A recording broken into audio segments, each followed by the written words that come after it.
दोस्तों आज की वीडियो में मैं आपको एक ऐसी कंपनी के बारे में बताने जा रहा हूं जिसने एक टाइम पर स्टोरेज डिवाइसेस के मार्केट का लगभग 80% हिस्सा कवर कर लिया था।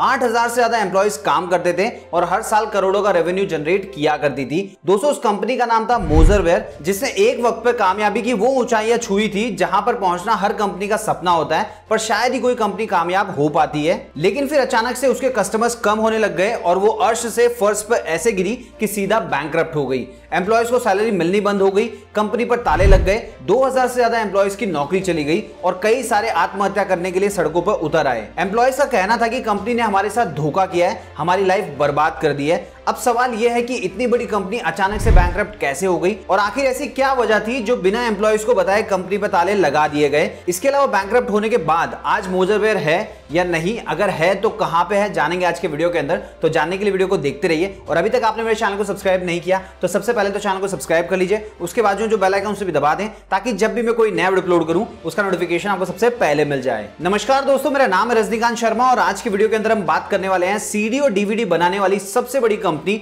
मोजरवेयर की बैंकरप्सी के बारे में। सबसे पहले यह जान लेते हैं कि मोजरवेयर कंपनी की शुरुआत कैसे हुई। देखिए, मोजरवेयर कंपनी की शुरुआत दीपक पुरी ने की थी। वो लंदन के इंपीरियल कॉलेज से मैकेनिकल इंजीनियरिंग की पढ़ाई कर चुके थे। शुरुआत में उन्होंने कलकत्ता के अंदर मेटल इंडस्ट्रीज प्राइवेट लिमिटेड नाम की एक कंपनी खोली जिसके अंदर मेटल फर्नीचर और एल्यूमिनियम के वायर बनाया करते थे। लेकिन उस दौरान कोलकाता में चल रहे लेबर यूनियन के प्रोटेस्ट की वजह से उन्होंने अपनी कंपनी बंद कर दी और वो दिल्ली चले गए। दिल्ली में एक दिन वो अपने दोस्त से मिलने गए और वहां उनकी नजर एक फ्लॉपी डिस्क पे पड़ी और उनके दिमाग में एक आइडिया आया, क्यों ना फ्लॉपी डिस्क बनाकर बेची जाए, क्योंकि डेटा स्टोरेज की फील्ड में कॉम्पिटिटर्स भी बहुत कम थे और फ्यूचर भी ब्राइट था। अब देखिए, वो पहले से बिजनेस कर चुके थे, इसलिए उनके अच्छे खासे कॉन्टैक्ट थे और पैसों की भी कोई कमी नहीं थी। पर एक चीज की उनके पास कमी थी, वो थी फ्लॉपी डिस्क बनाने की टेक्नोलॉजी की। सो उन्होंने जापान की एक कंपनी मारुसेन कॉर्पोरेशन और स्विट्जरलैंड की एक कंपनी मोजरवेयर सुमीस वर्ल्ड के सामने एक प्रपोजल रखा कि वो इंडिया में फ्लॉपी डिस्क बनाकर बेचना चाहते हैं और उनको इसके लिए टेक्नोलॉजी की जरूरत है। तो अगर हम तीनों मिलकर काम करें तो इंडियन मार्केट पे राज कर सकते हैं। इस प्रपोजल को दोनों कंपनीज ने एक्सेप्ट कर लिया और फाइनली 1983 में एक नई कंपनी की शुरुआत की गई जिसका नाम रखा गया मोजरवेयर इंडिया।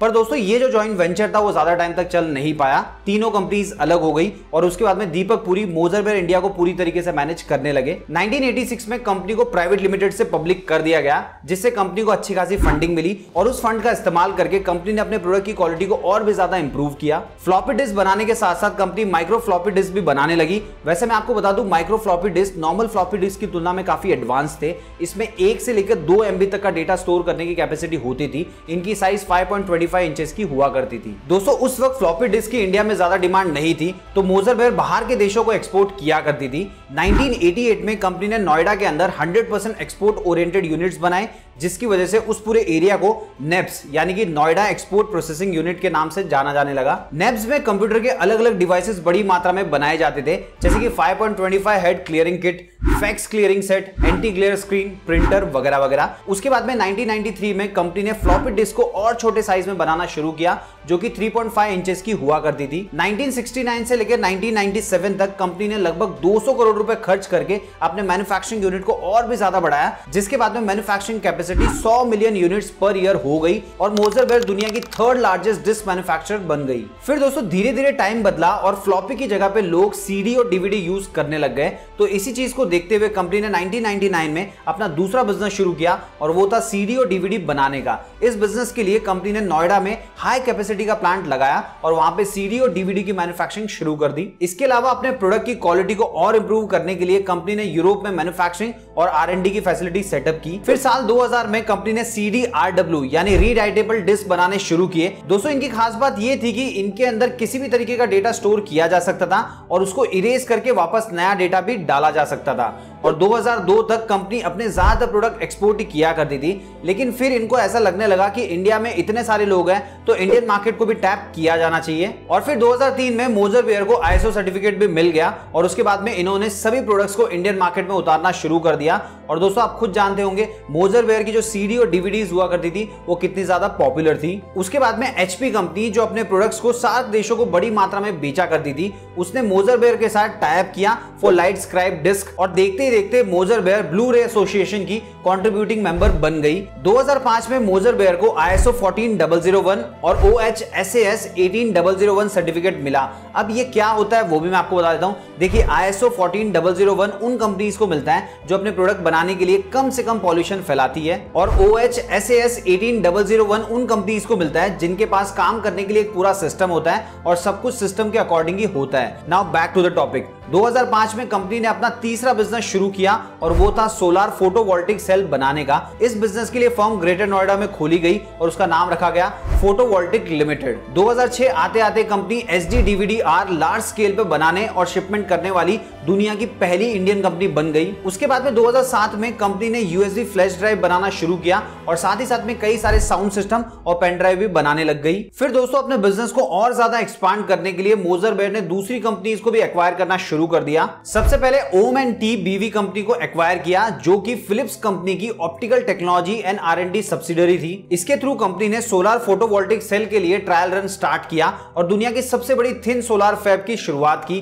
दोस्तों इतने बड़े प्रोजेक्ट के लिए कंपनी ने $150 मिलियन के FCCBs यानी कि foreign currency convertible bond launch किए थे। दोस्तों FCCBs एक तरह का लोन होता है जो फॉरेन इन्वेस्टर या फिर कंपनी से लिया जाता है और इसे फॉरेन करेंसी में ही रिटर्न करना पड़ता है। साथ ही FCCBs को बॉन्ड या फिर इक्विटी में भी कन्वर्ट किया जा सकता है। अब दोस्तों अगर आप FCCBs के बारे में और ज्यादा डिटेल में जानना चाहते हैं तो कमेंट बॉक्स में लिख के बता सकते हैं। मैं एक डिटेल में डेडिकेटेड वीडियो बनाकर इस चैनल के ऊपर अपलोड कर दूंगा।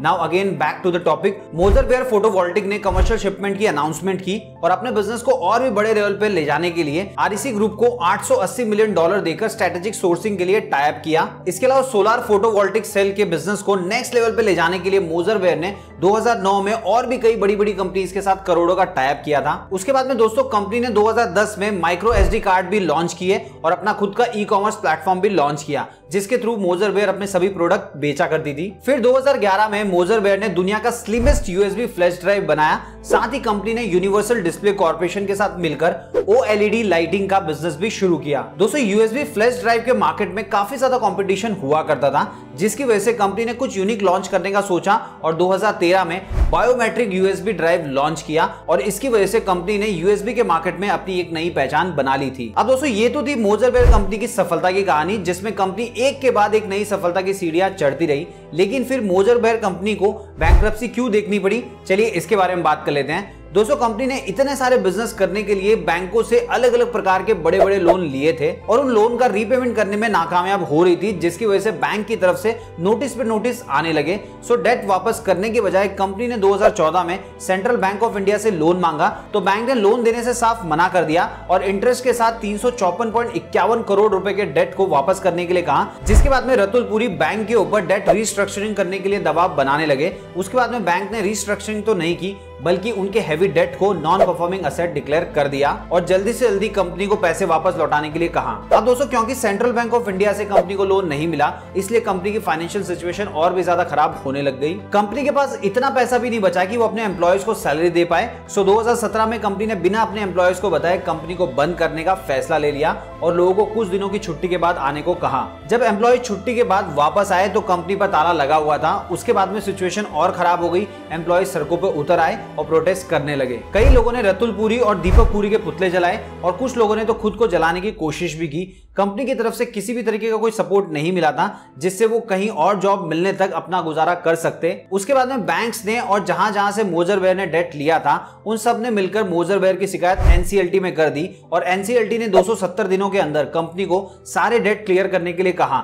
मोजर बेयर डेट क्लियर नहीं कर पाई और आखिरकार कंपनी को 2018 में बैंकरप्ट घोषित कर दिया गया। CBI और ED ने जब जांच पड़ताल शुरू की तो सेंट्रल बैंक ऑफ इंडिया ने बताया कि हमें झूठा प्रॉफिट और फेक डॉक्यूमेंट दिखाकर हमसे फंड रिलीज करवाए गए थे। दोस्तों ऐसा भी कहा जाता है कि दीपक पुरी की जो वाइफ है नीता पुरी, उनके भाई है कमलनाथ जो कांग्रेस पार्टी के नेता हैं और मध्य प्रदेश के फॉर्मर चीफ मिनिस्टर भी रह चुके हैं, उनका भी डॉक्यूमेंट्स मैनिपुलेशन में हाथ था। इसके अलावा जांच पड़ताल में यह भी पता चला कि रतुल पुरी ने 2009 के बाद से अलग अलग बैंकों से बड़े बड़े अमाउंट के लोन लिए और कई बार डेट रिस्ट्रक्चरिंग भी करवाया गया था। उसके बाद में NCLT ने मोजर बेयर फोटोवोल्टिक लिमिटेड की ऑनलाइन बोली लगाई जिसमें स्वाजदी ग्रुप, जिसे अब गैलेक्सी ग्रुप के नाम से भी जाना जाता है, उसने मोजर बेयर फोटोवोल्टिक लिमिटेड को सिर्फ 72 करोड़ रुपए देकर खरीद लिया। साथ ही पंजाब नेशनल बैंक ने भी 2020 में पूरी फैमिली के अगेंस्ट में 787 करोड़ का फ्रॉड करने का आरोप लगाया था। जिसके बाद में एनसीएलटी ने मोजरवेयर के डेटा स्टोरेज बिजनेस की भी बिडिंग की और विन पावर डिजिटल कंपनी ने मोजरवेयर के सारे मीडिया कमोडिटीज, ऑप्टिकल डिस्क और एसएसडी स्टोरेज प्रोडक्ट के साथ साथ फ्लैश मीडिया और फुल प्रोडक्शन एक्वायर कर लिया और एक नए सिरे से सेम ब्रांड नेम से